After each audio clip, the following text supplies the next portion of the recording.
नमस्कार दोस्तों, जय जोहार। मैं कौशल तिवारी और बिहनिया संझा में आपका स्वागत है। जैसे जैसे मतदान को लेकर राजनीति गरमाने लगी है, वैसे वैसे भारतीय जनता पार्टी की मुसीबतें लगातार बढ़ रही है। चुनावी बांड का मामला हो या फिर ईवीएम का मामला हो, और अब नया मामला आया है बाबा रामदेव को बचा लेने का। लेकिन उससे पहले हम बता दें कि किस तरीके से दिल्ली के मुख्यमंत्री अरविंद केजरीवाल को तिहाड़ जेल भेज दिया गया है, तो आम आदमी पार्टी के सांसद संजय सिंह को जमानत मिल गई है। इस मामले को लेकर, यानी संजय सिंह की जमानत को लेकर कई तरह के सवाल उठ रहे हैं और संदेह व्यक्त किया जा रहा है कि क्या संजय सिंह सचमुच बेकसूर थे, इसलिए ईडी ने उनकी जमानत पर आपत्ति नहीं की, या फिर भारतीय जनता पार्टी या मोदी सत्ता संजय सिंह के माध्यम से कुछ नया खेल करना चाहती। इस पर हमारी टीम लगी हुई है और हम पूरे मामले का शीघ्र ही खुलासा करेंगे कि संजय सिंह को लेकर क्या कुछ गड़बड़ झाला तो नहीं हो रहा है। लेकिन आज हम बात कर रहे हैं मोदी सत्ता की उस मुसीबत का जो इलेक्टोरल बॉन्ड ही नहीं, हिडनबर्ग की रिपोर्ट से शुरू हुई थी। मित्र प्रेम की गाथा जो चली, वह मुसीबत थमने का नाम ही नहीं ले रहा है। अदानी को लेकर हुए विवाद के बाद जिस तरीके से कैग की रिपोर्ट आई, और कैग ने तो सब कुछ साफ कर दिया कि किस तरीके से 250 करोड़ रुपए में 1 किलोमीटर सड़क इस सरकार ने बनाई है, और आयुष्मान कार्ड योजना का किस तरीके से दुरुपयोग हुआ है। इसके बाद विरोधियों के स्वर कुचलने का आरोप तो इस सत्ता पर पहले से ही लगता रहा है, लेकिन जिन्हें जेल भेज देने की धमकी दी जाती है, खुलेआम आम सभा में मंच से कहा जाता है, उन्हें पार्टी अपने भारतीय जनता पार्टी में मिला लेती है, बल्कि उन्हें उच्च पदों से भी नवाजती है। एक तरफ कल भी देश के प्रधानमंत्री नरेंद्र मोदी दावा कर रहे थे कि तीसरे टर्म में कोई भ्रष्टाचारी नहीं बचेगा। कहां नहीं बचेगा?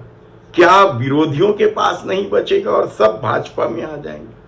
कहना मुश्किल है, क्योंकि जिस तरीके का खेल देश के प्रधानमंत्री नरेंद्र मोदी ने इस दौर में किया है, उसे लेकर सुप्रीम कोर्ट की फटकार नहीं। हर मामले में जो भी मामला सुप्रीम कोर्ट पहुंचा है, फैसले जो भी आए हों, लेकिन सुनवाई के दौरान जिस तरीके से मोदी सत्ता की करतूतों को लेकर सुप्रीम कोर्ट ने प्रहार किया है, वह कम हैरानी की बात नहीं है। लेकिन ठसक है कि जाती नहीं है। और कल तो सुप्रीम कोर्ट ने जिस तरीके से बाबा रामदेव के पतंजलि प्रोडक्ट को लेकर केंद्र सरकार पर प्रहार किया, वह हैरान कर देता है कि कोई सत्ता इस हद तक कैसे किसी को बचाने की कोशिश में लग जाती है। सुप्रीम कोर्ट ने साफ कहा कि रामदेव बाबा किस तरीके का खेल खेल रहे हैं, और मोदी सरकार आंख मूंदे बैठी है। मोदी सरकार आखिर आंख मूंदे क्यों बैठी है, जबकि बाबा रामदेव खुद देश के प्रधानमंत्री नरेंद्र मोदी को भ्रष्टाचारी बताते नहीं थकते। याद कीजिए आप 2014 के पहले किस तरीके से अन्ना आंदोलन के दौरान भले ही बाबा रामदेव को सलवार सूट पहनकर भागना पड़ा, और या उपस्थित हुए सलवार सूट पहनकर अपनी जान का रोना रोते रहे, उसके बाद वे राजनीतिक पार्टी बनाने वाले थे, लेकिन अब तक कोई पार्टी नहीं बनी है। उनका भारत स्वाभिमान मंच जरूर चल रहा है, लेकिन क्या यह भाजपा के साथ एक गठजोड़ नहीं है? यकीनन। और शायद यही वजह है कि बाबा रामदेव के बारे में कहा जाता है कि वे बेहद महत्वाकांक्षी हैं और वे किसी की परवाह नहीं करते। तो क्या इस बार बाबा रामदेव को बचाने, यानी 2024 जीतने की कोशिश में मोदी सरकार रामदेव बाबा के द्वारा किए जा रहे कानून के उल्लंघन की अनदेखी कर रही है। सुप्रीम कोर्ट ने तो जिस तरीके से लताड़ लगाई है उसके बाद तो यही लग रहा है। तो क्या बाबा रामदेव इतने ताकतवर हो गए हैं कि वे मोदी सत्ता के लिए चुनौती न बन जाए, इसलिए उनसे मोदी सत्ता डरी हुई है? सवाल आप पे उठा सकते हैं, लेकिन मामला भ्रामक विज्ञापन का था, मामला एलोपैथी की बुराइयों का था, और इसे लेकर कितनी ही चेतावनी सुप्रीम कोर्ट ने बाबा रामदेव को और उनकी कंपनी को दे चुकी है।